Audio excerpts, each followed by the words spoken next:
Thank you, Denisio, for the great introduction. Yes, we will talk about staking mechanisms. Staking is an important part of the Cardano ecosystem, of course, because it's a proof-of-stake blockchain. But actually, staking is a term that is used quite widely in the crypto ecosystem. So first, some disambiguation. So it's actually important to distinguish what we talk about when we talk about staking. Unfortunately, in the crypto space, we have this tendency of using words with different meanings and kind of like recycling words. Let's start from like the false staking. There are a lot of like DeFi protocols that use the word staking in a honestly improper way. For instance, even Aave, you can stake their tokens, but it's actually lending because you put them in a pool, and there is actually a risk that eventually these tokens get lost in case basically the protocol needs to claim them back in order to basically offset for some losses.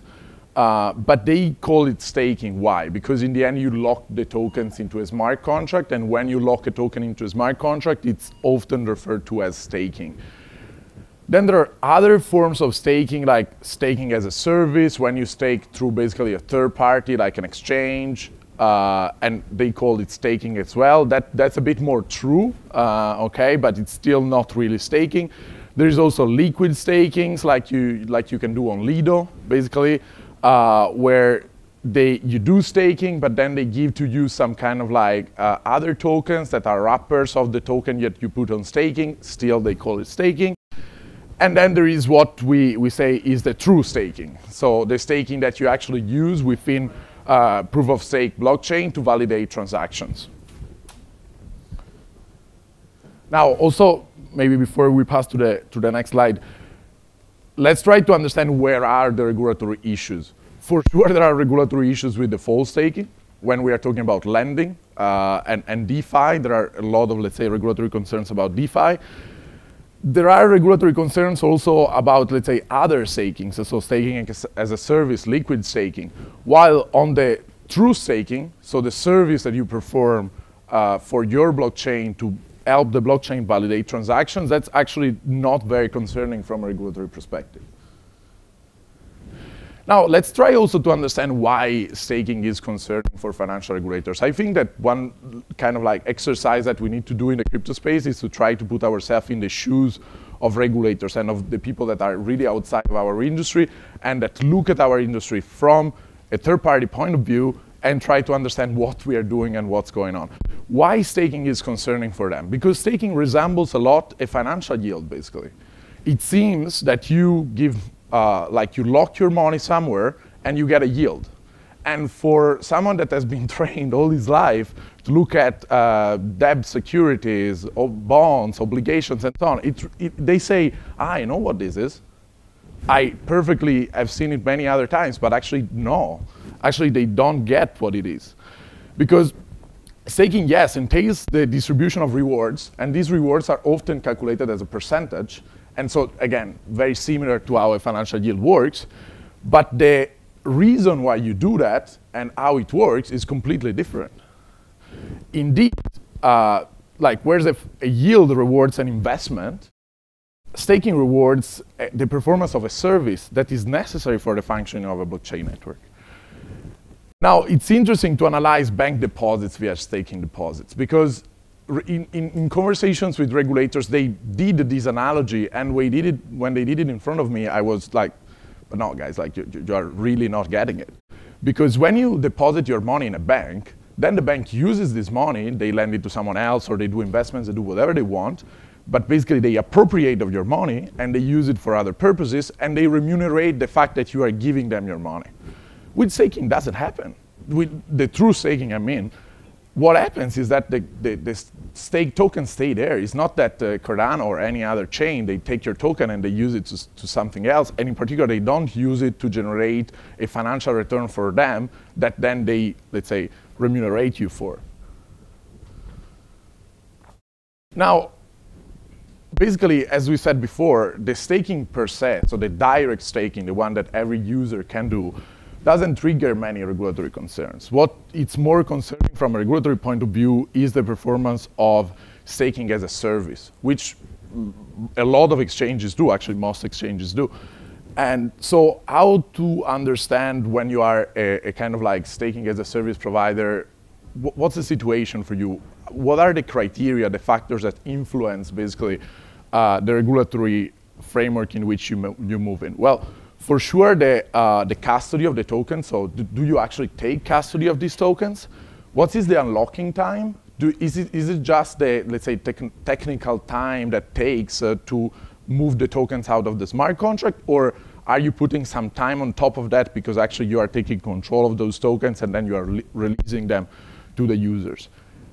Staking rewards, how these rewards are calculated? Are you really just giving the rewards generated by the network to the users, or are you keeping a part of it? Are you keeping all of them and giving to the user something else?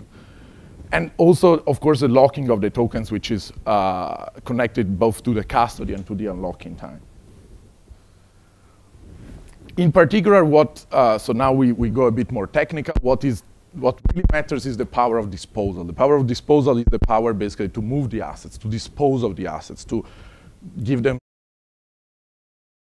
And really the core difference in the regulatory framework applicable to a staking as a service provider is if they do have power of disposal or they do not. We can say that power of disposal aligns basically, or let's say, is the same thing as custody. I would say yes, quite the same thing, but there are some let's say, different nuances. So the point is, when the users surrender the power of disposal, so they give you the assets, and you, as a staking as a service provider, take control of the assets, then more heavy regulatory consequences are there for what you do.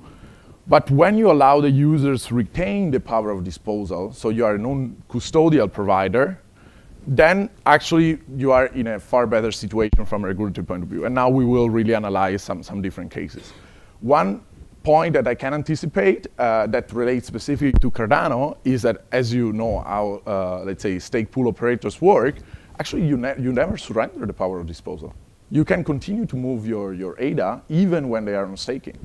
So actually Cardano, as a way of doing staking that from a regulatory point of view is very safe. And also it's very difficult for a regulator to claim that this is not the case. So let's analyze really the staking as a service. And in particular now we take some different regulatory perspectives also because when we talk about regulation in the crypto space, it's very confusing sometimes to speak about regulation in general. The word is made out of different legal systems, different jurisdictions that have very different approaches to the crypto space. In particular, the US approach and the European approach are very different, if not opposite in certain cases. And I think analyzing the case of Kraken will really help us understand what's going on. So the point is that in February 2023, so earlier this year, quite recently, Kraken settled with the SEC. They paid a fine of $30 million, and they interrupted any staking as a service for US clients. So basically, I am a Kraken user, and I've been doing staking on Kraken for many years. I'm a European user, so it's fine for me to change anything. But if you are an American user, those functions are not more available for you. And why is that? Because it's really how the SEC sees this. And it's very interesting and probably not expected for you to understand why the SEC sees that. If you look at really like the claims that the SEC has against Kraken, they focus their argument against Kraken on the advertising, on the marketing that Kraken does. Because Kraken in their marketing communication says that basically you can get as much as like 21% returns and so on. Now, I don't know specifically what kind of communications they took. Probably they were bull market communications, but let's leave it at that. The point is that the SEC says that those communications generate in the user an expectation for profits. And then they linked these kind of expectations to the way in which Kraken does staking, which is really, let's say, important to analyze because Kraken does not, or was not merely providing a technological service. They were not really just connecting your wallet and doing, let's say, enabling you to do staking, but actually they built their own pool. They were basically putting like 90% or 95% of the tokens in the pool on staking. They were keeping 5% of the token liquid so that it was more easy, more facilitated to move in and out the wallets, even for them. And even with regard to the staking rewards, they were not really giving you the staking rewards that were generated by the network. They were giving you some staking rewards calculated according to their own mechanism, and then they were retaining a part from themselves.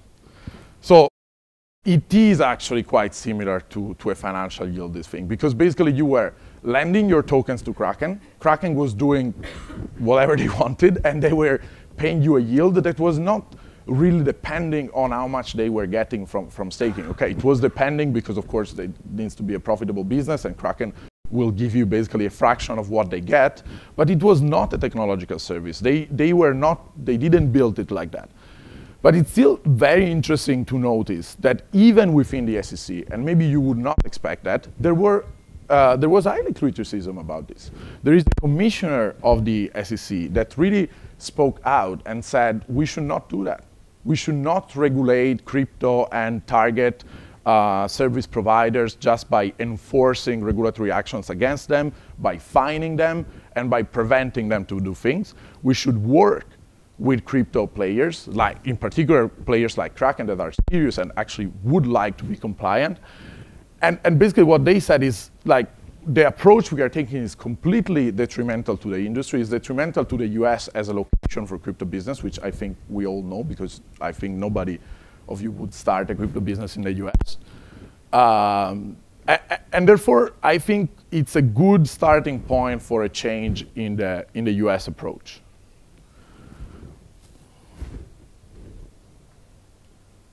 We can now analyze the Swiss perspective. So we're based in Switzerland, so disclaimer. And Switzerland is one of the best jurisdictions in terms of crypto regulation, because they have some good laws, yes, but honestly, it's even more the fact that the FINMA, which is the Swiss financial regulator, has a quite open approach, and also they really enhance and foster dialogue with crypto players. So it's really different from the approach of the SEC. It's not the approach of a policeman. Is the approach of someone that really comes and speak with you and try to understand what you are doing and to establish the rules together with the industry. Now, they also noticed that there is a problem with what Kraken and other exchanges were doing, and they are also not okay with, let's say, that way of providing a staking service. And in the end, basically, if you do custody on a general address, so you pool together all the assets of your users, they don't have any, let's say, again, it's not a technological service. You are just basically borrowing assets from your users and paying them a yield that they require you to have a banking license. But in the other cases, no. They still want you to basically perform anti-money laundering thing. Or they maybe want you to have a fintech license, depending on basically if you make the tokens available at all times. So if a person can withdraw at all times. Of course, I mean, we have to take into consideration that per se staking entails a certain unlocking time. But this is a technical time. The point is that the technical time should not be derogated. You, as a service provider, should not put additional time that is, let's say, for your own purposes and nothing to do with the technological side. And then the difference is between the custody on the individual address. So each user has their own address, and also they can withdraw at all times. So then you are just a financial intermediary, which is honestly quite simple to become in Switzerland. You just need to perform KYC, basically, anti-money laundering checks.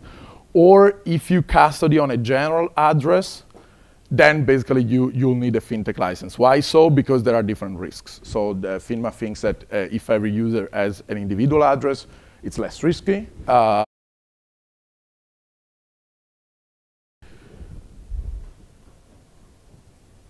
And here basically is the point, like, why do you need to be a financial intermediary in any case? because you basically help them in the investment or transfer of assets, and therefore you qualify as a financial intermediary. And again, the principle is the power of disposal.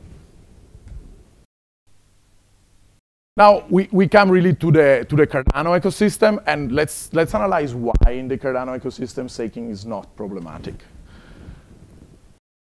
What we were saying before, it does not transfer of the power of disposal. The power of disposal stays with the token owners. So there is no, like the main argument for regulators in trying to enforce regulators against staking as a service provider falls. So on Cardano, even more, you stake your wallet more than your token. So now, I'm not a very technical person, but I did analyze this thing with some technical person. They explained it very well. I'm not sure I can explain it as well to you, but I'm quite sure that this is the case. And really the point is that you lock your wallet within a stake pool operator and not really your token, and this is why you can continue to transfer your tokens. And what happens when you transfer your tokens to another wallet is that simply they kind of like went away from your stake pool operator, and you have to redelegate them to either the same or another stake pool operator. And of course, then there is this one that is a main point and consequence of these two, the fact that you can continue to transfer your ADA. And of course, again, as a consequence of the above, the fact that the stake pool operator never acquire custody of the user token. But based on what we said earlier, even if you are a stake pool operator and you want to build a platform that is more sophisticated than that, you want to be a staking as a service provider, and you want to take custody of the tokens, if you do that in Switzerland, basically you just need to be regulated as a financial intermediary. And the real point is you need to provide a technological service. What you should not do is what Kraken was doing. So you should not borrow the tokens of your users and basically do whatever you want with them, but you should just enable them to do staking, real staking, through your platform. So that's basically the point. That's it, and I would really like to open the room for questions because the topic I think is quite interesting and also can affect many of you in terms of like the services you offer. So.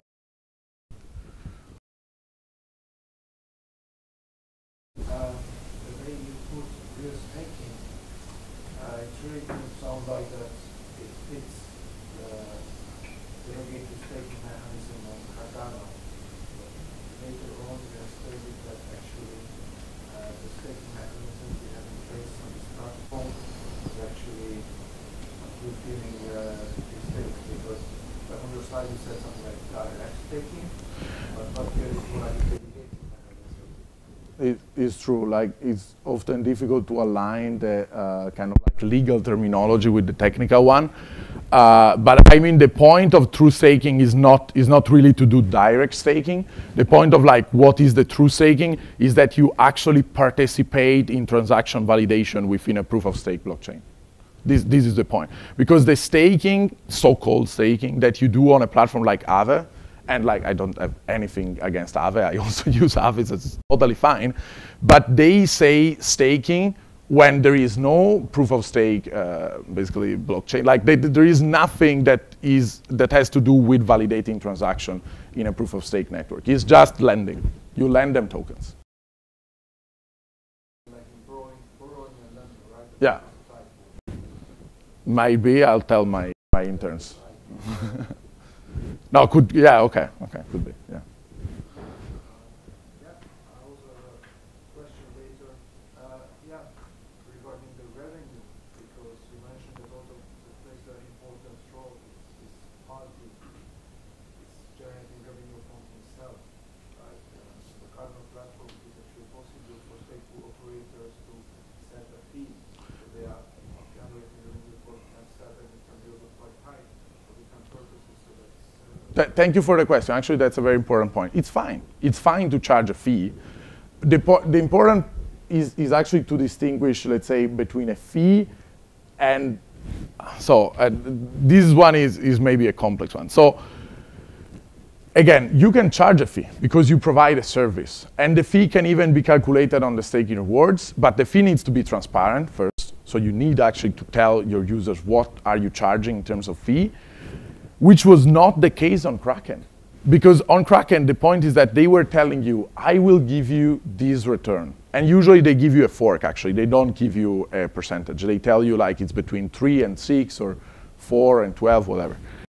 And then it's not transparent. You don't know how it is calculated. And it's not really depending on the rewards that are generated by the network. It's depending on how Kraken set their own fee calculation mechanism. And again, it resembles a lot a financial yield because I'm giving you an instrument that has a variable yield depending on some characteristics that I decide. And this is very similar to basically how a bond works. Please. How does that relate to the MiCA guidelines? That's a good one. So actually, so MiCA is a good regulation, in my opinion. The problem of MiCA is that it is an older regulation because so 2 things. The legislative process of the European Union is very, very complex. It entails the fact that the European Commission proposes a regulation, then it goes through the Parliament, then the European Council, that a lot of states have to agree on it, and so it's very long. MiCA has been proposed almost 3 years ago, and so has been drafted 3 years ago. And therefore, MiCA does not cover DeFi. They don't cover DAOs. They cover utility tokens briefly. There are 14 articles dedicated to utility tokens. That's it. And then they cover crypto asset service providers, CASPs, which have a quite broad definition. So we can say that a staking as a service provider that takes custody of the tokens does qualify as a CASP. So that regime is applicable to them. But basically that's it. There is not specific regulation that concerns like staking, or I think staking is not even like mentioned in the regulation once. So staking on Cardano is actually juridical for that at this point. That's a good point. Yes, staking on Cardano, so the operations of a stake pool operator do not fall in the regulatory scope of MiCA. Yep. Maybe I have a question. I understand from a crypto business involved in lending and staking, that there are like better and worse jurisdictions to go to. But even if I choose to incorporate in a more reasonable jurisdiction, such as Switzerland, how do I then target customers globally? Because still, the jurisdiction of every single country where my customers are. That's a bit of a problem. So in financial regulation, usually you have to apply the law of your customer. So when you're targeting a customer in a specific jurisdiction, you should be compliant with their law, apart from the cases of reverse solicitation. So in the case it's a user, let's say that you have a platform in Switzerland, and then a user from France comes to your platform and they want to register and they want to do things on your platform. It is actually allowed and you can let him in, but you cannot do advertising in France. So if you really actively go in France and solicit users to come on your platform, then you need to be regulated also in France. This is how it works. With the US, it's the only country in which this principle is actually a bit more complicated and risky, because US authorities, they claim that if you involve a US person, then their law applies. It's a bit like bullying, but it is what it is. And given that they are very severe, I usually advise my clients that either they get regulated in the US or simply they geo-block basically users from the United States to access their platforms. But in terms of like how you operate with that, well, at the moment, for instance, MiCA in Europe is not applicable yet. The regulation is valid and in force, but will become applicable part this like next summer and part in December 2024. Basically, till then, we are still in a gray area in which you can operate. And also, you have to think that, okay, the law should be very, let's say, clear, but actually not really, in the sense that still the market is full of like unregulated parties and players. And if you get regulated in a jurisdiction, so you are licensed and so on, it's not really likely that then other regulators will come to you and chase you because you are not regulated also in their jurisdiction. Also because, honestly, these kind of regulations, in particular financial regulations were not drafted thinking of, let's say, our world. crypto is transnational by its own nature. Like, you can have users from all over the world. And those regulations, in particular, the offering of financial instruments, were drafted in a world in which this thing is done locally by a bank agency in your hometown. And therefore, there are some clashes, and even the regulator understands that there are those clashes. So I think the important thing is that if you do an activity that is regulated, pick a jurisdiction in which you can be regulated, get the licenses there, start operating there, and then you can start dialogue with other regulators in other jurisdictions, in particular if they come to you, or even better, if you come to them in advance. Yeah. With the uncertainty in the United States, how likely do you think the risk is that in the future somehow it might happen that legal operators would have to geo-block kind of American mitigators, which is not possible right now, but there has been some discussion in Cardano about collision staking. Well,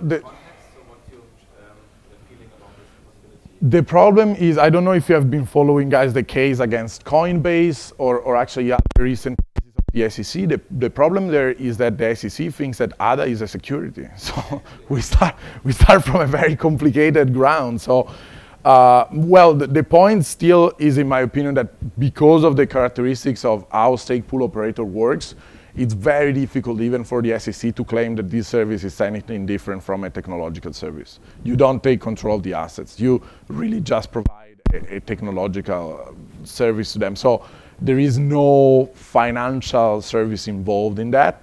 The only maybe case could be that if you do some very aggressive advertising to convince users to delegate to your pool, saying that your pool has some like special features that will make them generate more rewards, which is probably false, then you could fall into that. So it's actually, I think that my key point on that is like, be careful with what you say. What we do also with our clients is that we actively work with their marketing team to review their communications.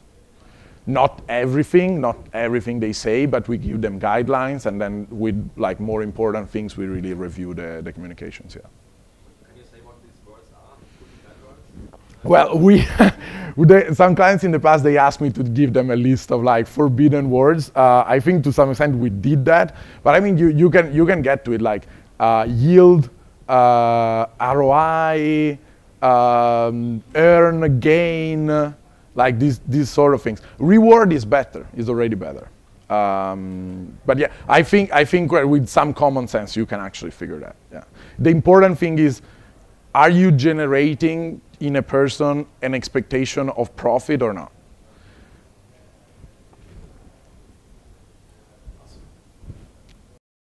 We have time for like 2 questions. I was wondering if you had some comments on the practice of initial stake pool offering, which is quite popular in Cardano.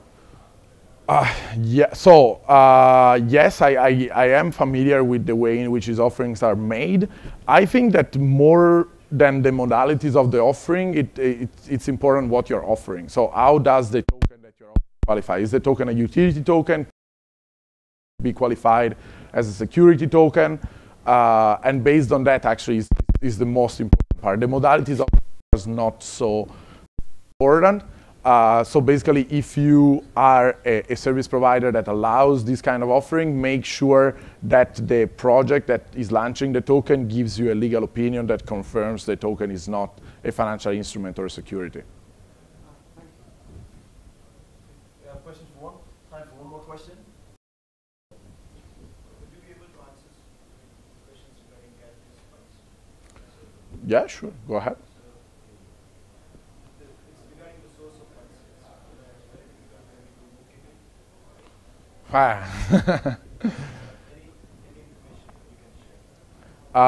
Okay. Now, I mean, it's. I understand it is difficult.